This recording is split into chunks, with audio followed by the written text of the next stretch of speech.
Adding your ICOCA card to your iPhone is quick and easy. Here's the step-by-step process to import your physical ICOCA or Suica or Pasmo card to your iPhone for quick one-tap payments.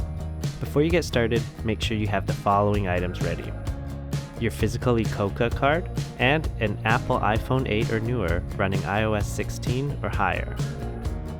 On your iPhone, open the Wallet app. Tap the plus icon to add a new card, then select Transit Card. Choose the card you want to add, ICOCA, Suica, or Pasmo. Tap Transfer Existing Card.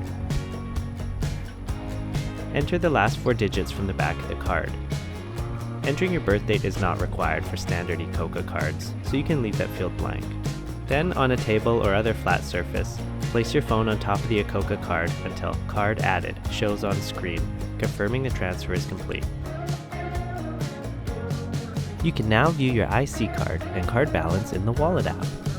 You can also begin making one-touch payments for transit rides and other purchases. And you can add value at IC card machines at JR stations, at 7-Eleven Bank ATMs, and at most convenience stores in Japan.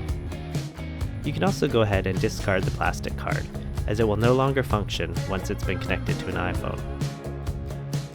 For more tips on getting the most out of your time in Japan, check out InsideKyoto.com and InsideOsaka.com. Find the best itineraries for your time in Japan, as well as insiders' advice, locals' recommendations, and more.